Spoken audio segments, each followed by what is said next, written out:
The more attention I gave her, the colder she became. The moment I pulled back, she leaned in. That contradiction bothered me for a long time. I did everything I was told was right. I replied fast. I listened. I praised her. I made myself available. And still, I watched her drift toward the man who barely noticed her. The one who didn't chase. The one who didn't explain himself. This isn't coincidence. And it isn't cruelty. What you're about to hear has nothing to do with playing games or punishing women. It has everything to do with understanding how attention shapes attraction, how scarcity changes value, and why withdrawing your focus can speak louder than any compliment ever will. I'm not confused anymore. I see the pattern clearly now, and once you see it, you can't unsee it. Before we go deeper, take a moment and comment where you're watching from and what time it is there right now. If this kind of calm, honest psychology matters to you, subscribe. No pressure? No, just clarity. I didn't start out trying to analyze this. I lived it. I remember sitting in my apartment in Chicago, phone in my hand, watching the minutes pass after I sent a message. I had answered her last text in under a minute. I always did. When she needed something, I made room. When she talked, I listened. When she doubted herself, I reassured her. I thought consistency was strength. I thought effort was attractive. At first, it seemed to work. She smiled more. She replied. She accepted invitations. Then something shifted. The replies slowed. The enthusiasm thinned. Conversations that once felt warm became brief and flat. I didn't pull away. I leaned in harder. More compliments, more availability, more understanding. That's when I noticed the pattern I didn't want to see. There was another man in her orbit. His name isn't important. What mattered was his behavior. He didn't text often. He didn't hover. He didn't react to every story she told. Sometimes he didn't react at all. And somehow she kept circling back to him, laughing louder when he spoke, checking if he noticed, adjusting herself when he walked into the room. I told myself it was confidence, or looks, or luck. But that explanation didn't hold. I saw men just like me everywhere. Thoughtful, attentive, available. And I saw how often they were overlooked. That was the first crack in the story I had been told. We grow up believing that attraction is a reward for good behavior. Be kind. Be consistent. Be generous with attention. The message is simple. If you give enough, you will be chosen. But real life doesn't follow that script. It never has. I started paying attention instead of reacting. I noticed how quickly my attention became invisible, how easily it blended into the background. I was always there, always ready, always predictable. There was no tension in that, no edge, no reason to wonder where I stood or what I was thinking. Everything about me was clear. And clarity, I learned, is not always compelling. At the same time, I noticed something else. When I stopped initiating for a day or two, she noticed, not immediately, but inevitably.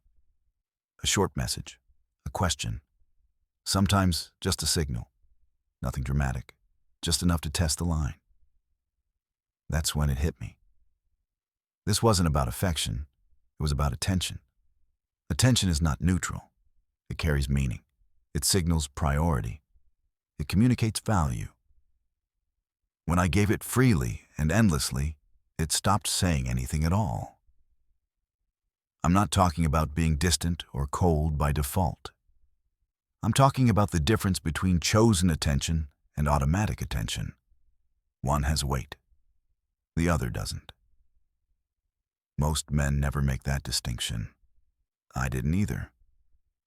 I treated attention like proof of interest. The more I gave, the more invested I believed I was becoming. What I didn't see was how that same behavior positioned me. I wasn't showing value.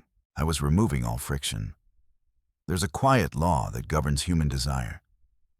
When something costs nothing, it's treated accordingly. Not with hostility, not with disrespect, but with indifference. I didn't lose her interest because I cared. I lost it because I made caring cheap. This realization wasn't comfortable. It forced me to look at my own behavior without excuses. I wasn't being generous. I was being excessive. I wasn't being supportive. I was being constantly available. I wasn't choosing her. I was orbiting her. And orbiting never creates gravity. I began to understand that attraction isn't built on reassurance. It's built on contrast, on the sense that something could be gained or lost. When there's no risk of loss, there's no reason to invest. That other man didn't ignore her to make a point. He simply didn't organize his life around her responses. His attention moved where it was rewarded. When it wasn't, it stayed with him. That difference mattered more than any line he could have delivered. I also started to see how quickly attention becomes expected. The first time you respond instantly, it feels generous. The 10th time, it feels normal. The 50th time, it feels owed. Expectations form silently. And once they do, meeting them no longer creates appreciation. It only avoids disappointment. I had trained her without realizing it. Every time I rushed to reassure, I removed the space where curiosity could live. Every time I smoothed over uncertainty, I erased tension. Every time I made myself endlessly accessible, I taught her that my attention was a constant, not a choice. The moment I interrupted that pattern, even slightly, the dynamic changed. Not because she suddenly valued me as a person, but because something familiar was missing. That absence spoke louder than all the effort I had poured in before. This isn't a story about winning someone back. It's a story about understanding leverage. Emotional leverage doesn't come from force. It comes from restraint, from knowing when not to give. I didn't become silent. I didn't disappear. I simply stopped overextending. I stopped filling every gap. I stopped treating her reactions as something I needed to manage. And for the first time, I felt the balance shift. What surprised me most was how calm it felt. Pulling back didn't make me anxious. Chasing had. Constantly monitoring her responses had. Once I reclaimed my attention, I also reclaimed my stability. That's when I realized the deeper issue wasn't her behavior. It was mine. I had been outsourcing my sense of value to her reactions. Her interest became a metric. Her attention became a signal of worth. When I withdrew my focus, I didn't just change the dynamic between us. I changed the dynamic inside myself. And that internal shift is what actually matters. Because attention given from need feels different than attention given from choice. People can sense it even if they can't explain it. Need seeks reassurance. Choice sets boundaries. I wasn't trying to be mysterious. I was becoming grounded. That distinction is critical. The goal is not to confuse, it's to stabilize, to move from reactive to deliberate, to let your attention reflect your standards instead of your anxiety. Once I saw this clearly, I understood that what I had experienced wasn't personal failure. It was a predictable outcome of a predictable pattern. And predictable patterns don't inspire desire. They inspire comfort at best, indifference at worst. This was only the beginning of the understanding, the surface layer. Beneath it were deeper psychological forces at work, forces shaped by environment, repetition, and evolution. To understand why this pattern repeats across so many relationships, I had to go further. Beyond behavior, into psychology itself. Once I stepped back from my own emotions, a larger pattern became visible. This wasn't just about me and her. It was structural, cultural, psychological. Women don't just receive attention, they live inside it. From the moment they wake up, attention flows toward them. Notifications, messages, likes, comments, reactions. In the United States, the average woman checks her phone dozens of times before noon. By the end of the day, that number climbs into the hundreds. Each glance is a small confirmation. Each signal reinforces visibility, presence, relevance. This isn't vanity, it's environment. Attention surrounds them the way noise surrounds a city. At first you notice it, then it fades into the background. Eventually silence becomes more noticeable than sound. I started thinking of it as an economy, an attention economy. And like any economy, value is shaped by supply. When something is rare, it stands out. When it's everywhere, it dissolves.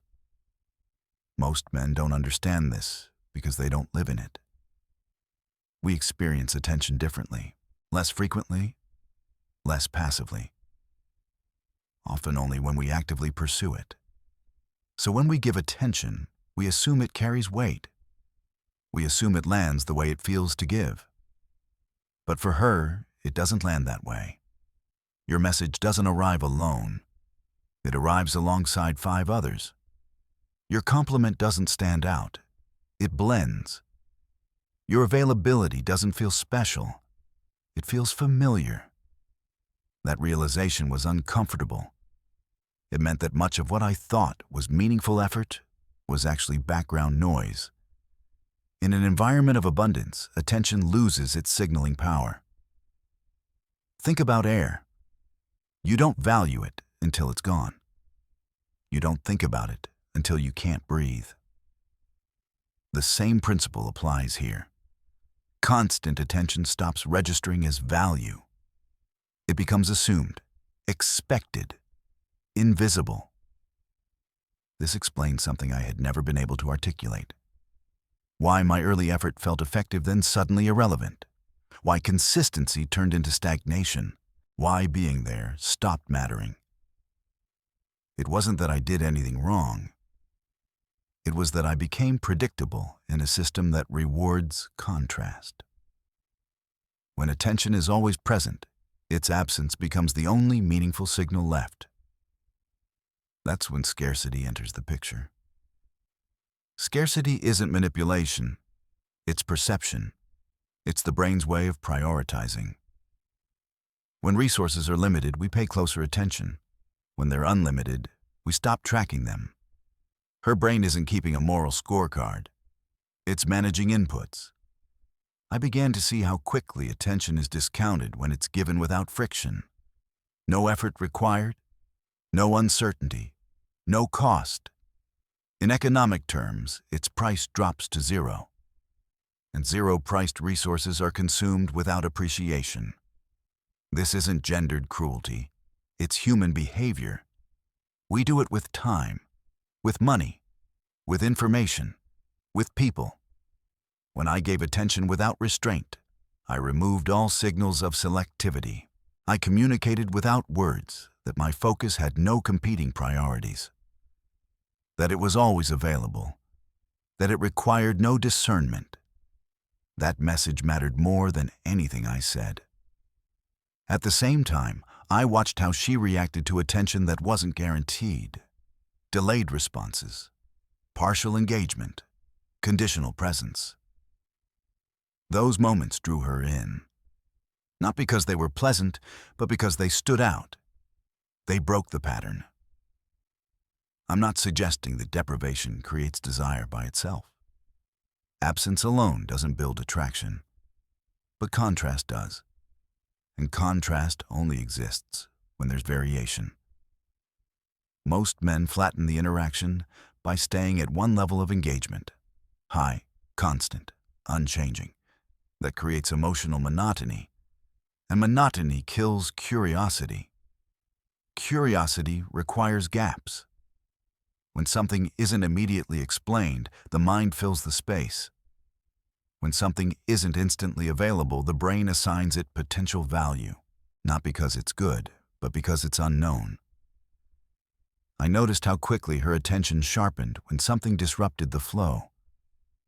A missed response, a shift in routine, a moment where she couldn't predict me. Nothing dramatic, just enough to be noticeable. That's the key point most people miss. This isn't about extremes. It's about interruption. You don't need to disappear to create scarcity. You only need to stop flooding the channel. The attention economy runs on saturation. Saturation numbs. Reduction reawakens sensitivity.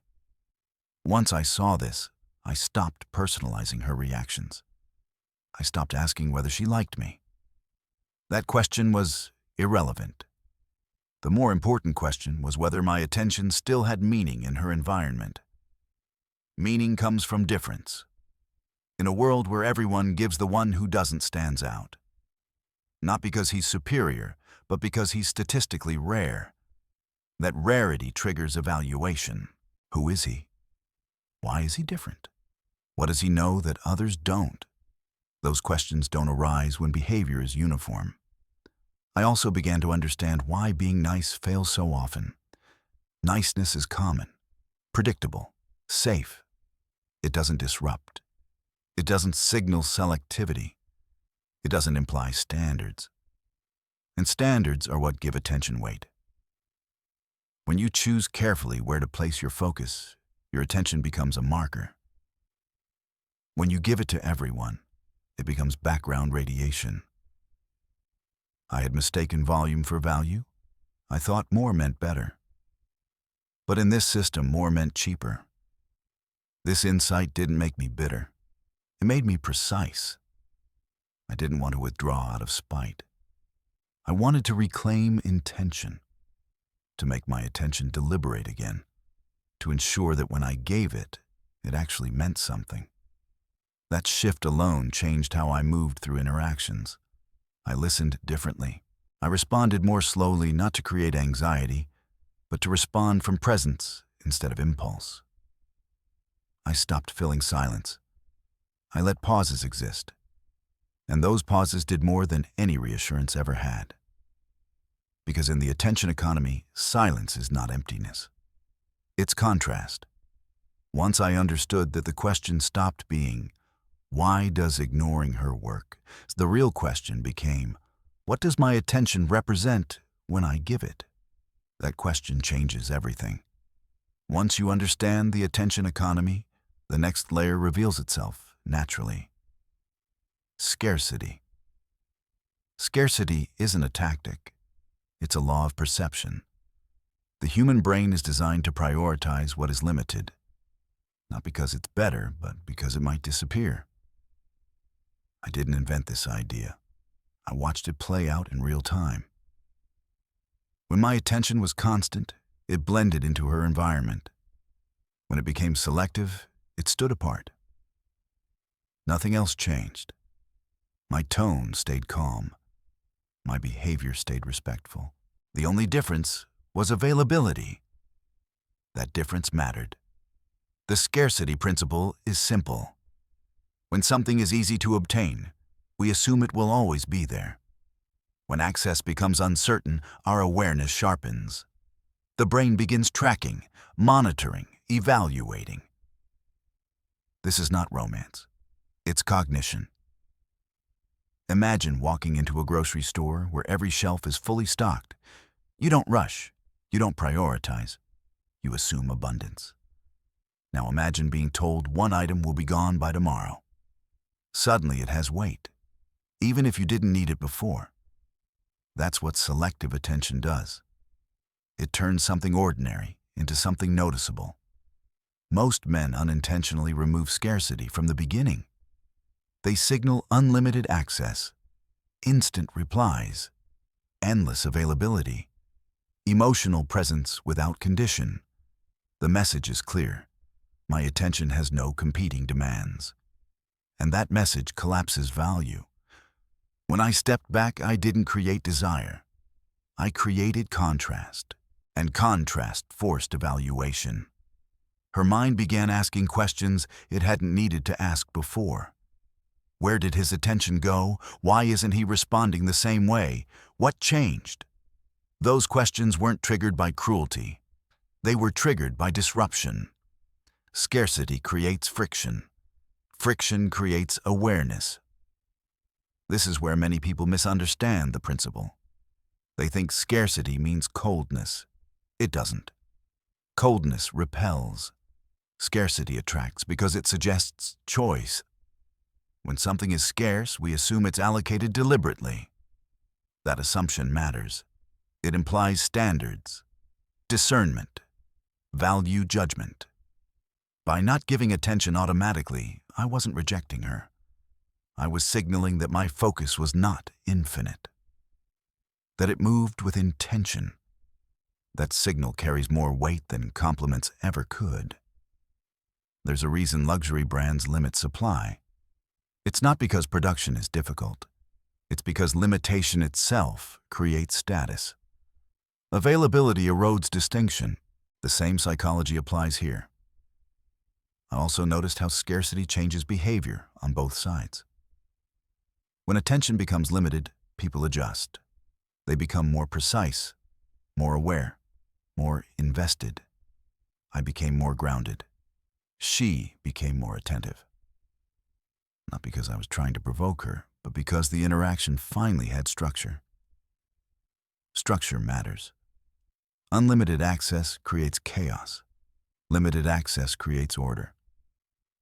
Without scarcity, there is no reason to prioritize. Without prioritization, there is no investment. Without investment, there is no attachment. That chain is unavoidable.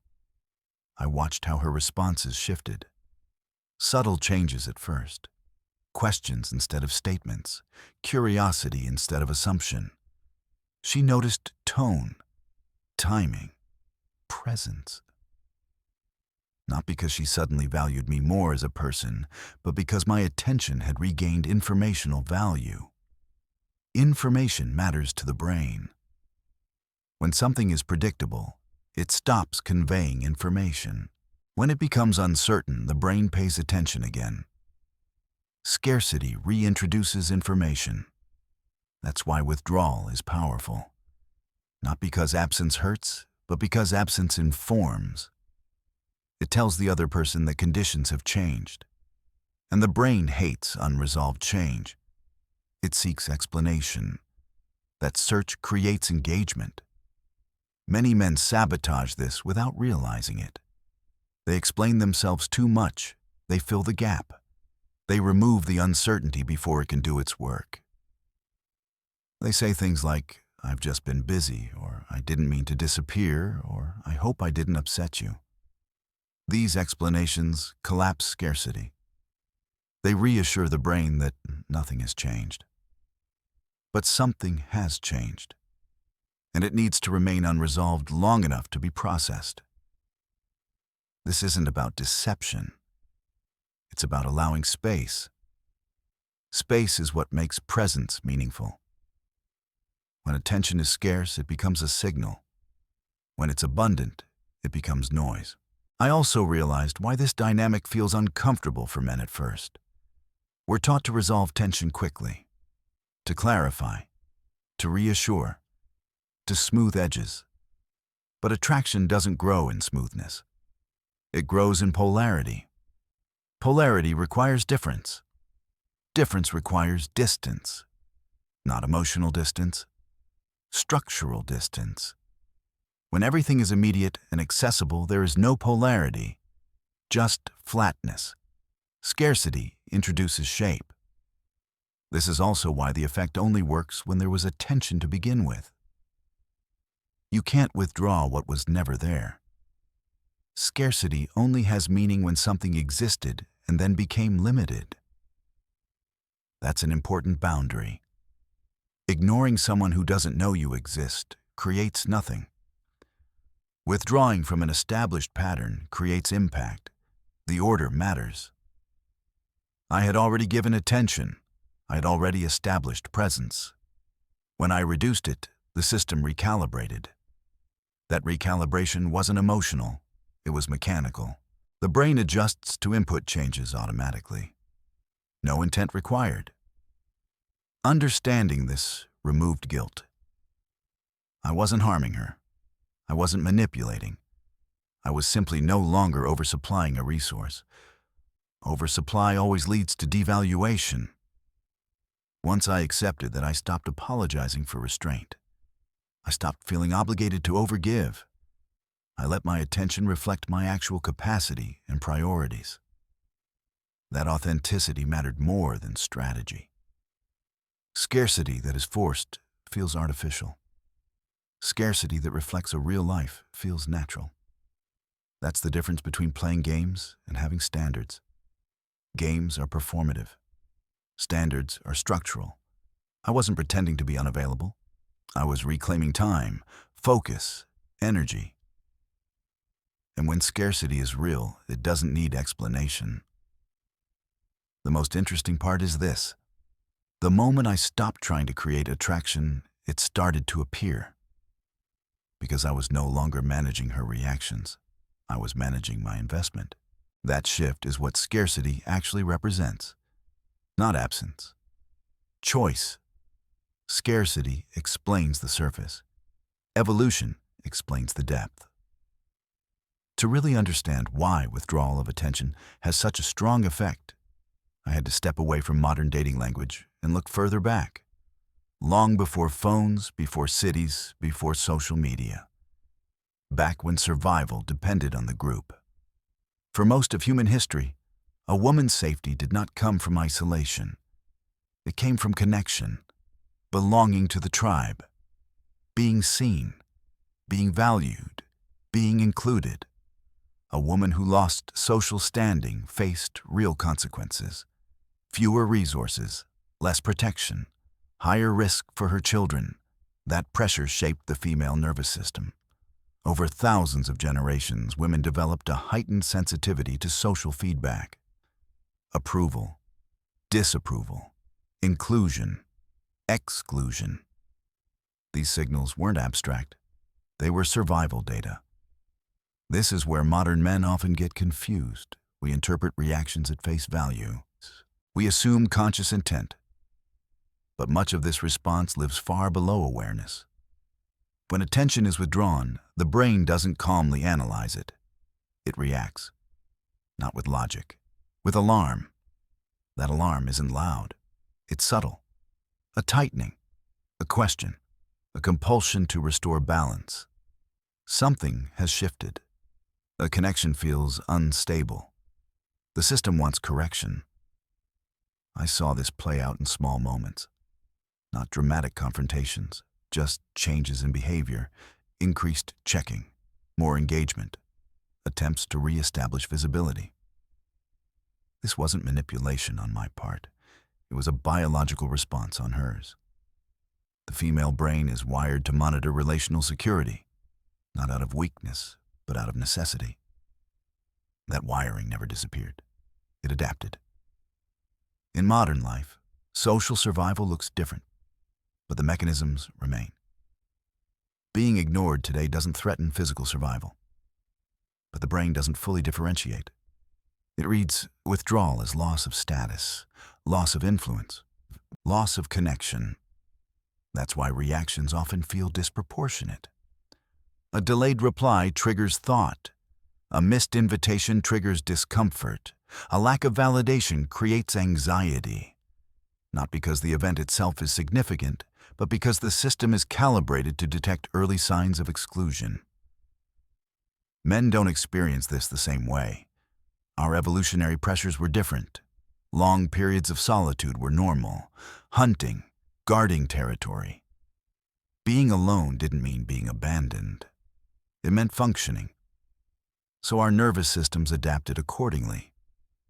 For men, isolation often feels neutral, sometimes even calming. For women, prolonged social disconnection registers as threat. This doesn't make one stronger or weaker, just different.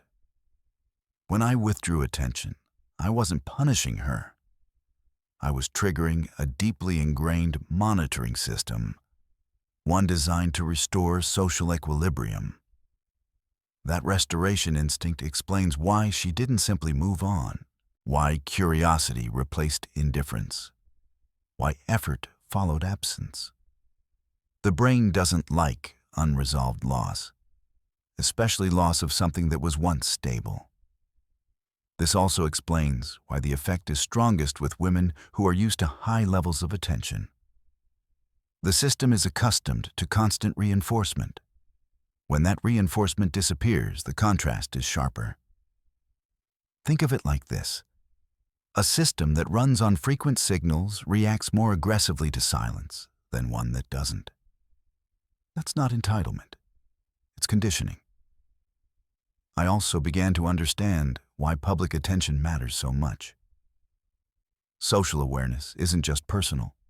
It's communal. Women are highly attuned to how interactions look from the outside. When attention is withdrawn in a social setting, it creates a visible gap. Others notice. That awareness feeds back into the internal system. The brain doesn't just register personal loss, it registers perceived social shift. That compounds the effect.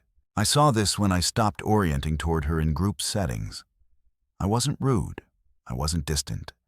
I simply focused elsewhere. Conversations continued.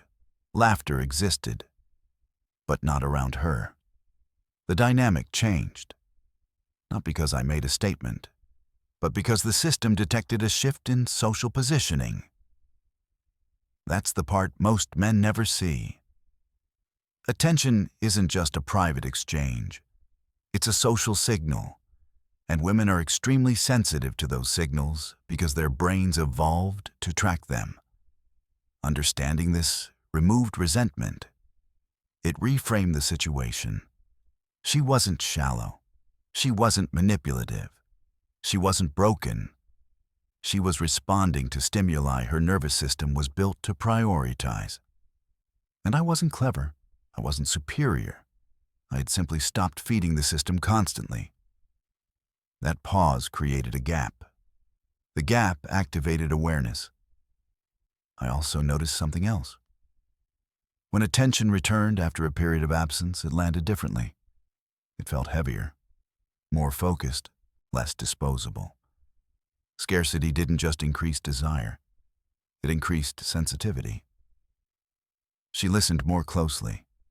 She responded with more care, not because she feared loss consciously, but because the system had recalibrated. This is important. The goal isn't to keep someone anxious. Chronic instability destroys trust. But initial recalibration is necessary when dynamics have been flattened by overavailability. You don't want to live in withdrawal. You want to reset value.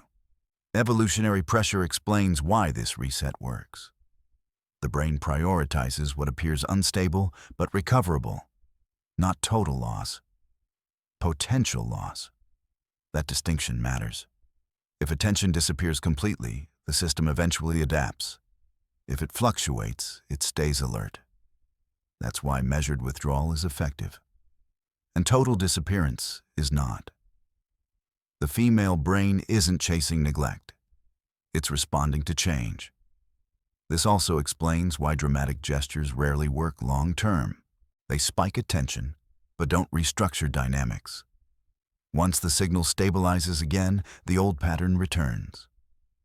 True change happens at the level of consistency, or rather, the lack of it.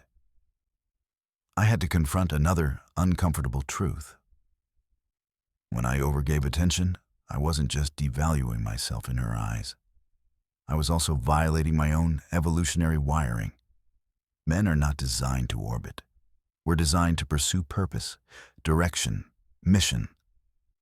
When we abandon that and center our focus entirely on one person, something feels off, even to us. That internal dissonance leaks. Women sense it, not consciously, but through tone, energy, posture, presence.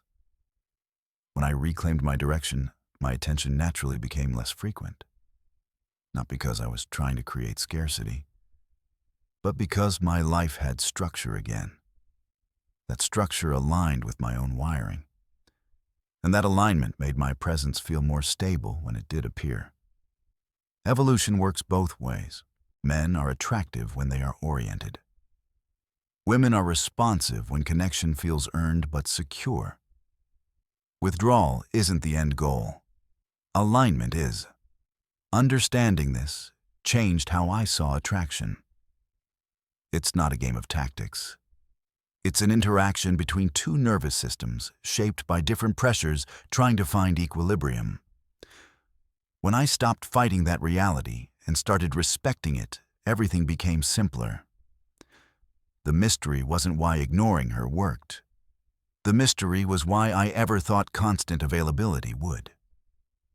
Once I understood the evolutionary layer, another contrast became impossible to ignore.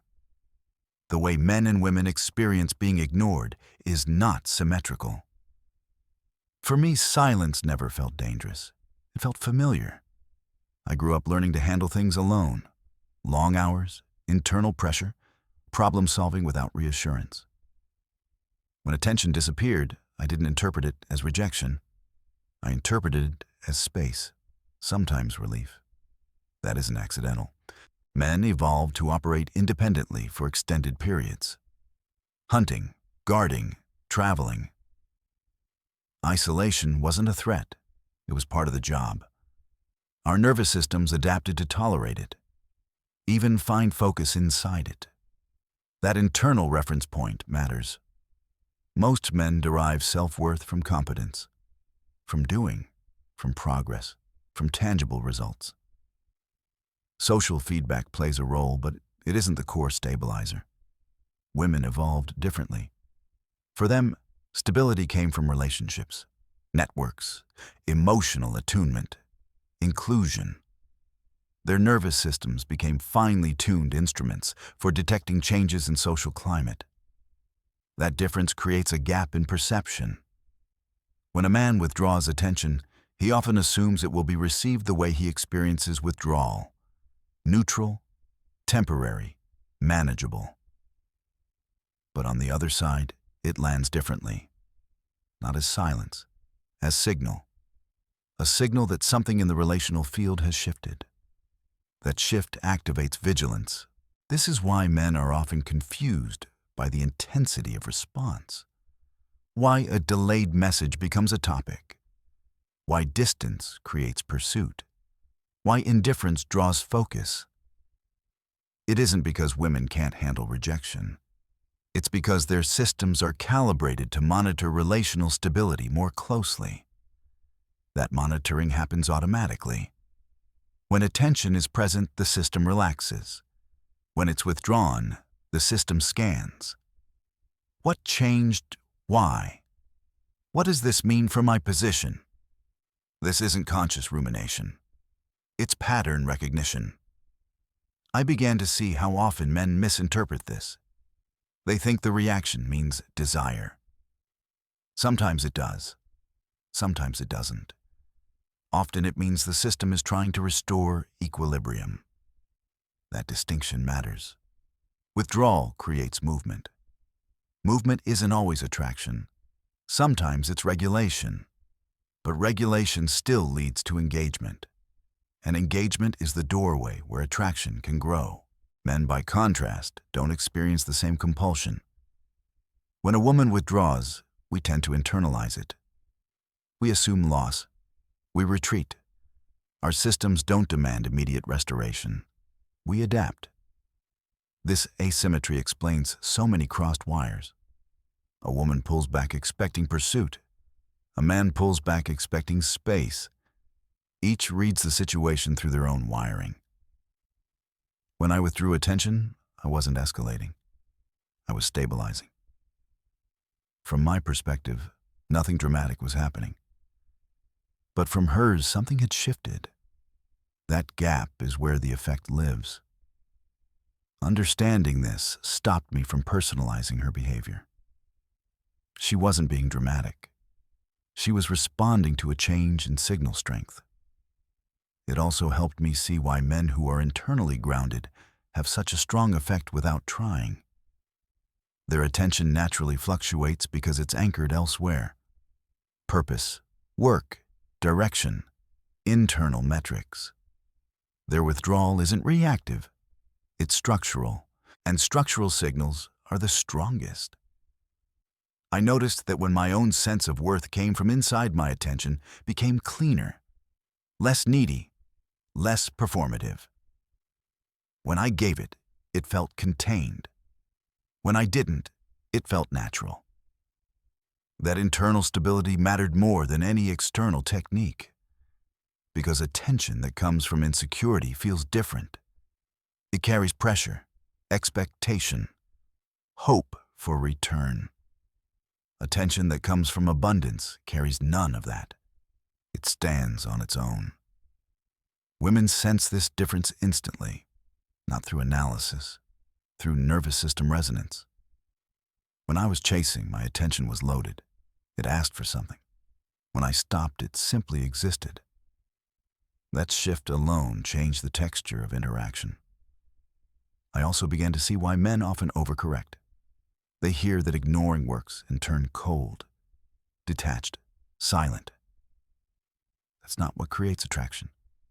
It creates confusion and distrust. The power isn't in ignoring. It's in not needing. Needing attention creates imbalance. Choosing attention creates polarity. That polarity is what activates interest. When I stopped reacting to her mood shifts, stopped chasing clarity, stopped filling emotional gaps, I wasn't withholding care. I was refusing to destabilize myself, to stabilize her. That refusal changed the frame. The relationship dynamic moved from emotional caretaking to mutual calibration. This is where many men get stuck. They believe being emotionally available means absorbing instability. It doesn't. It means being present without losing structure. Women don't respond to emotional absence. They respond to emotional containment. Containment comes from internal grounding. Once I embodied that, ignoring wasn't something I did. It was something that happened naturally when my focus returned to my own life. I didn't time messages. I didn't calculate delays. I simply responded when present. And when not, I didn't compensate. That authenticity matters. Because manufactured distance collapses under pressure. Real distance holds. I also noticed that when I did engage, it carried more impact. Fewer words. Clearer tone. Less explanation. More certainty. Certainty is attractive because it reduces ambiguity. And ironically, the man who tolerates ambiguity best is the one who creates it. That paradox sits at the center of this dynamic. Men who panic at distance try to eliminate it. Men who are comfortable with distance allow it to exist. And that allowance becomes the very thing that draws attention back. This isn't dominance. It's self-regulation. The moment I stopped treating attention as a lifeline, it became a signal of stability. And stability, when paired with selectivity, is powerful. That's why ignoring works differently depending on who does it. When it comes from insecurity, it feels hollow. When it comes from groundedness, it feels solid. Women respond to solidity, not loudness, not excess, not pursuit. Presence, containment, direction. That's the real contrast between male and female experience of attention. And understanding that contrast is what turns confusion into clarity. After understanding evolutionary wiring and gender differences, the next mechanism became clear. Contrast. And what contrast does to the human brain. The brain does not evaluate things in isolation. It evaluates change. This is where most men lose leverage without realizing it. They stay consistent in the wrong way. Always available, always responsive, always agreeable. They believe consistency builds trust. And it does, but only after attraction exists. before that consistency without variation becomes flat. Flatness kills attention.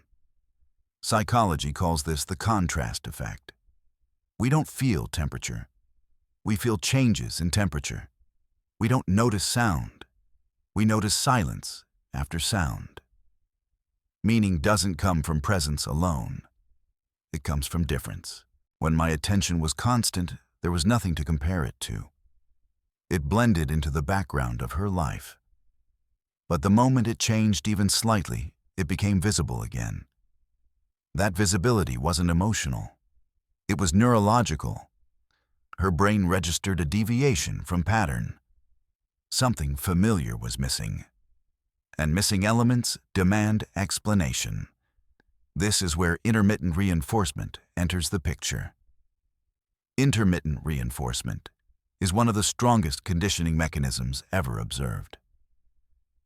It's the same principle that keeps people pulling slot machine levers. The reward is unpredictable. Sometimes it comes, sometimes it doesn't. And that uncertainty hooks the mind. The brain doesn't respond strongest to consistent reward. It responds strongest to uncertain reward. That's uncomfortable to accept. But it's true. When my attention became intermittent, not calculated but natural, it stopped being background noise and became stimulus. She didn't know when it would appear or why it had changed.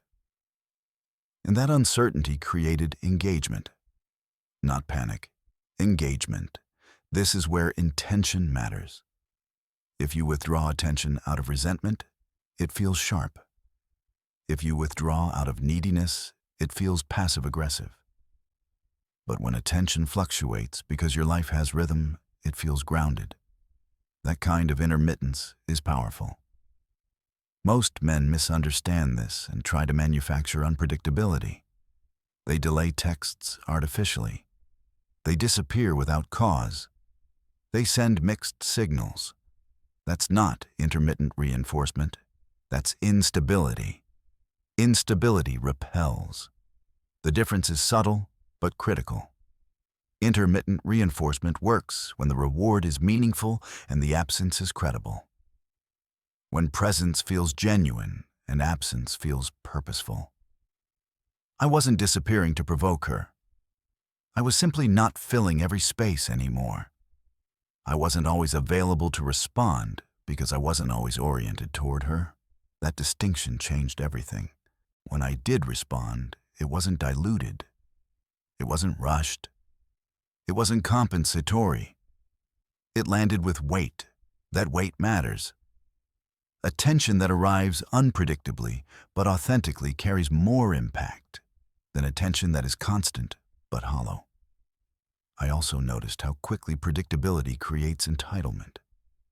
When you respond the same way, every time people stop noticing the response and start noticing its absence.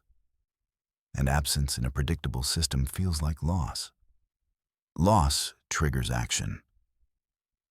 But again, this only works when there was value to begin with. Intermittent reinforcement doesn't create value out of nothing. It amplifies perceived value that already exists. That's why men who have nothing going on cannot fake this long term. Their absence feels empty. Their presence feels thin. There's no substance to reinforce. But when your life is full, your attention naturally becomes intermittent. Not because you're playing a role, but because your focus is divided among things that matter. That's what the brain responds to. I also saw how this effect compounds over time. The more a pattern of unpredictability stabilizes, the more attention is invested.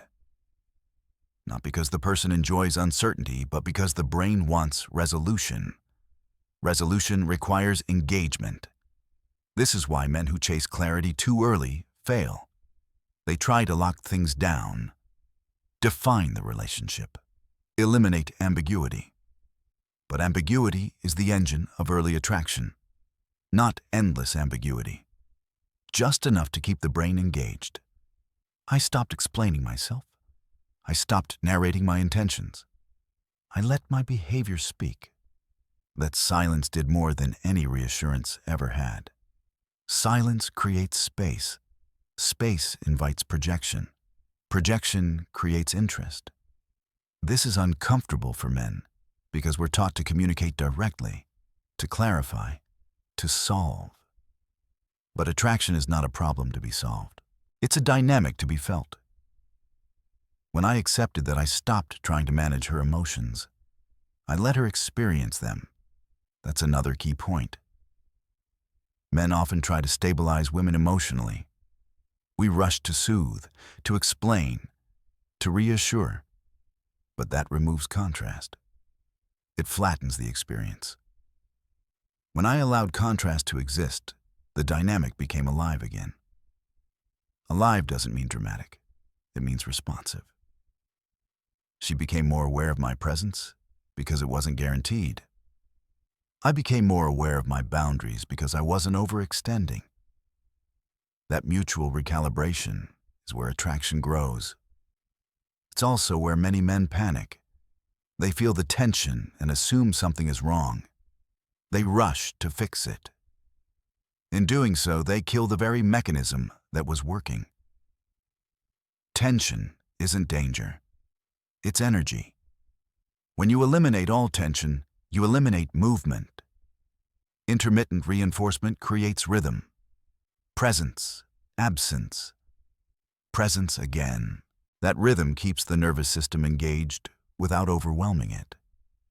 Too much absence breaks connection. Too much presence creates boredom. Balance creates magnetism. I also noticed that when I stopped being constantly available, I respected my own time more. That self-respect bled into every interaction. My tone sharpened, my words shortened, my posture changed.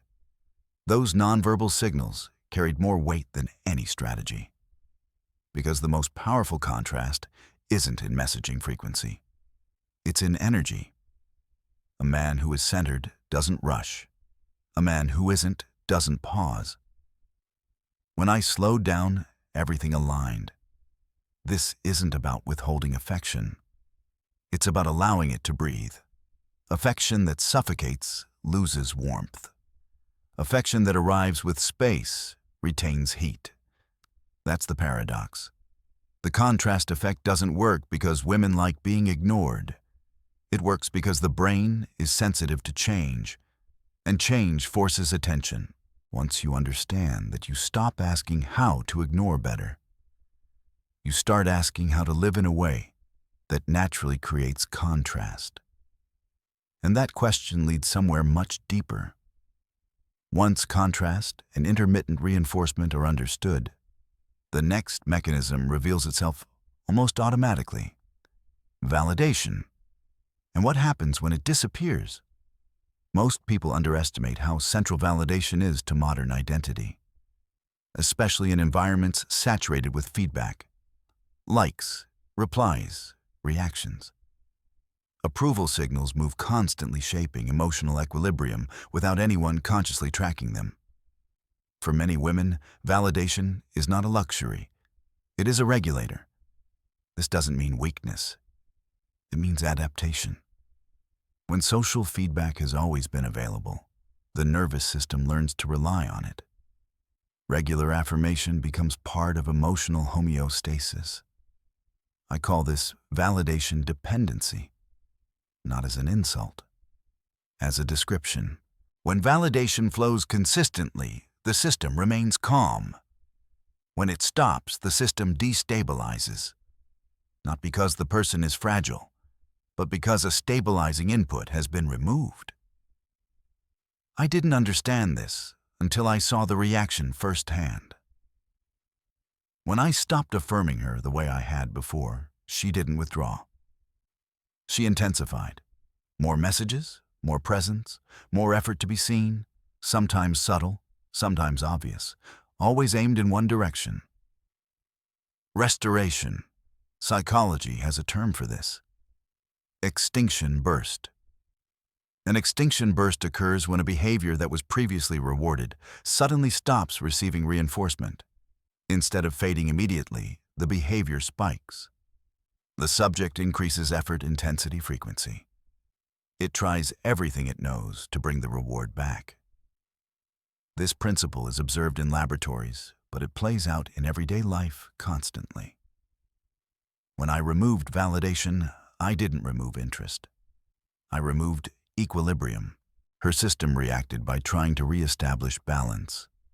This is where many men misinterpret what they're seeing. They assume increased effort means deeper attraction. Sometimes it does, sometimes it doesn't. Often it simply means the system wants the signal back. Understanding this prevents emotional confusion. You stop chasing meaning and start observing patterns. The extinction burst explains why ignoring can feel powerful. Not because it creates love, but because it triggers investment. Investment feels like interest. And interest can grow into attraction if other conditions are right. But investment alone is not attachment. It's regulation. That distinction matters. I also noticed how quickly validation becomes expected once it's been given consistently. The first compliment feels good. The 10th feels normal. The 100th feels invisible. Eventually, its absence feels wrong. This isn't entitlement. It's conditioning. When I validated constantly, I trained the system to expect it. When I stopped, the system reacted. That reaction wasn't emotional drama. It was behavioral escalation. I saw attempts to provoke response, stories designed to trigger jealousy, situations engineered to regain focus. Not malicious, just adaptive. This is why strategic withdrawal must be handled carefully. If you withdraw without intention, you can create chaos. If you withdraw with clarity, you create recalibration. The goal is not to starve someone of validation. It's to stop oversupplying it. Oversupply destroys signal value. I had been rewarding everything: good behavior, neutral behavior, disrespectful behavior. My attention didn't discriminate, and because it didn't discriminate, it didn't instruct. Attention is a teacher. What you reward grows. What you ignore weakens. When I began to align my attention with behavior, the dynamic changed. Respect received presence. Disrespect received silence, not punishment, just consequence. That alignment is ethical. It's clean. The unethical version is using withdrawal to trigger insecurity deliberately, to create dependence, to enjoy control. That's not what I'm describing. I wasn't trying to make her anxious. I was trying to stop stabilizing behavior that didn't deserve stabilization. That's a boundary, not a game. Boundaries feel cold to people who benefit from your lack of them. I also learned that extinction bursts are temporary. If the system doesn't regain the old reward pattern, it adapts. Either investment increases in a healthier direction or it redirects elsewhere. Both outcomes are informative. If increased effort leads to better behavior, deeper engagement, and mutual respect, something real may develop. If effort fades, once validation isn't restored, the connection was never about you. It was about the signal. That clarity is valuable. Ignoring doesn't just change her behavior. It reveals motivation. I began to see which interactions were built on curiosity and which were built on validation needs. The difference became obvious once my attention was no longer automatic. This saved me time, energy, emotional bandwidth. Another layer emerged as well. When validation stopped coming easily, I stopped relying on her reactions to feel centered. My own nervous system stabilized. I wasn't checking my phone constantly. I wasn't reading into pauses. I wasn't managing mood. That internal quiet was unfamiliar at first. Then it became addictive. The less I outsourced validation, the more solid I felt. That solidity fed back into the dynamic. My presence became calmer. my words fewer, my reactions slower. And that calm did something interesting. It reduced volatility. The interaction felt safer, not more threatening. This is another paradox men don't expect. Withdrawal, when done from stability, increases emotional safety because it removes pressure. Pressure to respond, pressure to perform, pressure to reassure. When validation is constant, both people become dependent on it. When it's selective, it becomes meaningful again. I also noticed how this changed group dynamics. When I stopped reacting to attention-seeking behavior, it diminished. When I acknowledged grounded behavior, it increased. This wasn't manipulation, it was alignment. People adjust to feedback loops whether they realize it or not. The key is to ensure your loop rewards what you actually want. Most men reward chaos with attention, and then wonder why chaos increases. I had been doing the same. When I corrected that, everything simplified. Ignoring in this context wasn't about absence. It was about refusal to reinforce misaligned behavior. That refusal communicated standards. Standards are attractive because they imply self-respect. Self-respect implies value. Value attracts attention without asking for it. This is why ignoring works best when it's not framed as ignoring. It's framed as selection. You are not withholding because you want control. You are withholding because your attention is not unconditional. Unconditional attention removes leverage. Conditional attention creates structure. Structure is what allows attraction to grow without eroding respect. The extinction burst fades. The system adapts. What remains is clarity. Either the interaction evolves into something balanced or it dissolves. Both outcomes are progress. Once I understood this, I stopped fearing silence. I stopped fearing disengagement. I stopped fearing loss of attention. Because attention regained through structure is worth more than attention maintained through oversupply. And that understanding changed how I approached every relationship that followed. After validation, the final psychological layer revealed itself. Mystery, and the social dimension that amplifies it. Human beings are meaning-making machines. When something doesn't fit a known pattern, the mind leans in. It tries to resolve the anomaly. This is where mystery becomes powerful. When I stopped behaving the way she expected, I became an unresolved variable. I wasn't hostile. I wasn't distant. I was simply not predictable. And unpredictability, when paired with calm, creates intrigue. Her mind began filling the gaps. Why isn't he reacting like the others? Why doesn't he seem affected? What is he thinking? What does he see that I don't? Those questions didn't arise when my behavior was clear and consistent. They arose when clarity disappeared. Mystery isn't created by secrecy. It's created by restraint.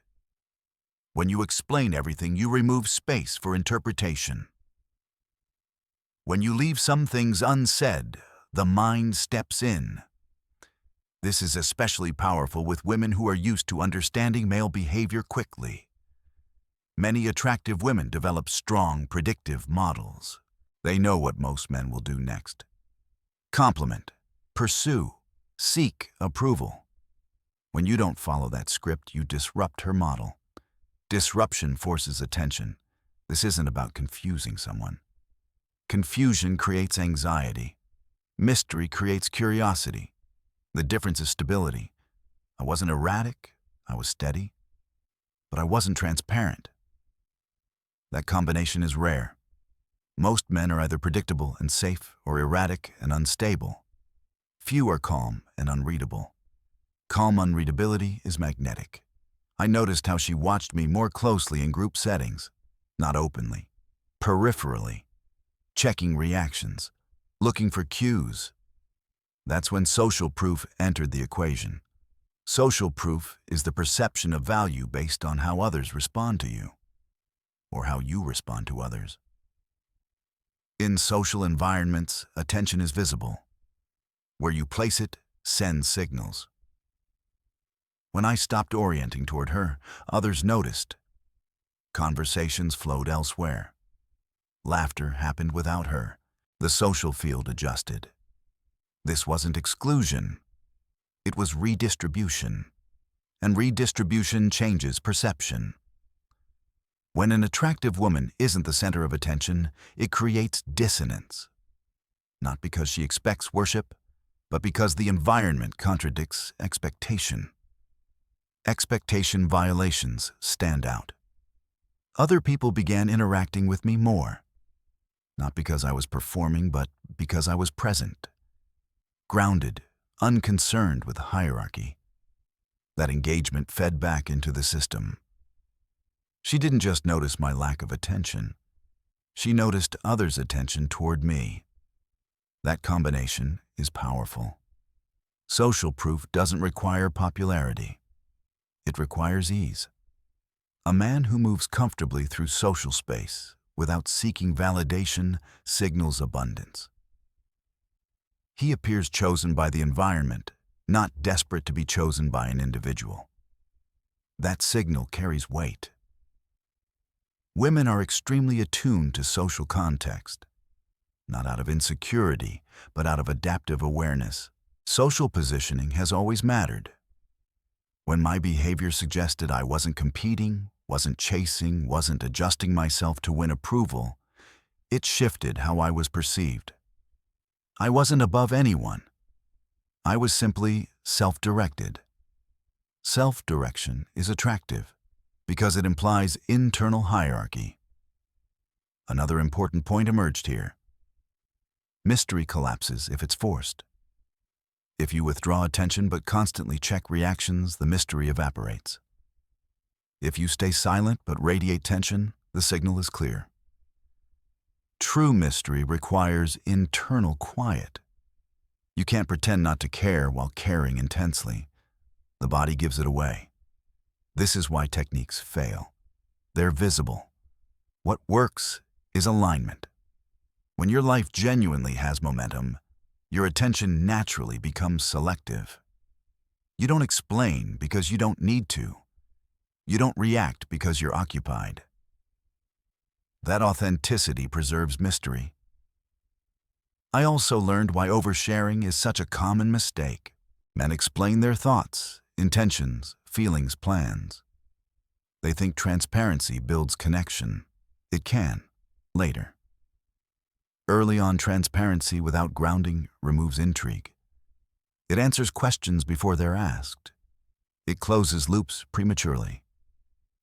When I spoke less and listened more, conversations deepened. Not because I was withholding, but because I wasn't narrating. Silence invites projection.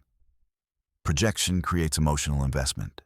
Emotional investment creates attachment. That chain only works when silence feels safe.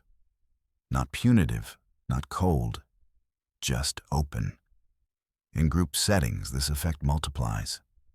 People compare reactions unconsciously.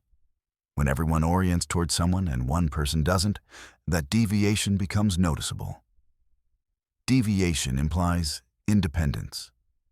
Independence implies value. I wasn't trying to create contrast. I allowed it. This is an important distinction. Trying creates strain. Allowing creates ease. When you stop trying to be interesting, you become interesting. Because interest comes from engagement with life, not performance for approval. I also noticed how this changed my internal experience. I wasn't scanning the room for her reactions. I wasn't adjusting my behavior based on her mood. I was simply present.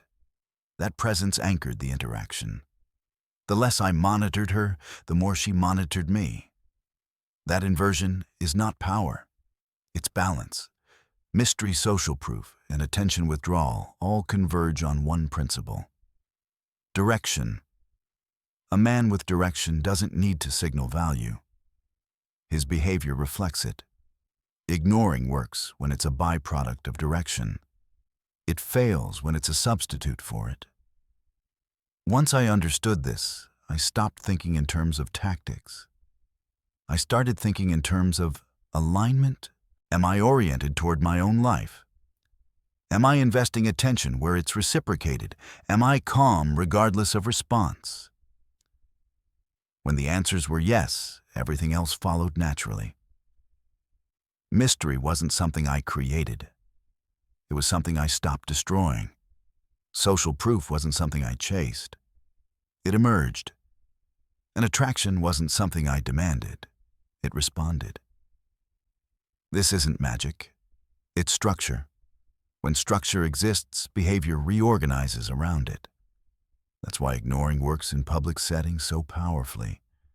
It's not the absence that matters. It's the presence of everything else. The world keeps moving. You're moving with it. And she has to decide whether to join. That decision is hers. And that's exactly how it should be. The real lesson here has very little to do with dating and everything to do with how you value yourself. Most people give their time, attention, and energy too freely. Not because they are kind, but because they are afraid. Afraid of losing connection. Afraid of being misunderstood. Afraid that if they stop giving, they will be forgotten. Over time, that fear teaches others a quiet lesson. Your presence is guaranteed, your boundaries are flexible, and your attention has no cost. Life does not reward that pattern. What creates respect, attraction, and meaning is not intensity, but intention. When you choose where your energy goes, instead of reacting emotionally to every signal, you reclaim something essential. Stability, clarity, self-respect. This applies to friendships, work, family, and love. The moment you stop chasing validation and start living from your own center, relationships reorganize around you. Some people lean in, others drift away. Both outcomes are information. Neither is failure. You are not here to convince anyone of your worth. You are here to live in a way that reflects it. When your life has direction, your attention becomes valuable without effort. When your standards are clear, you no longer need to explain them.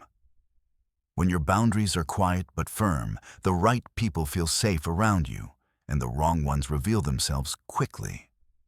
That is not loneliness. That is alignment. If this message resonated with you, take a moment and leave a comment. Tell me where you're watching from and what stood out most to you.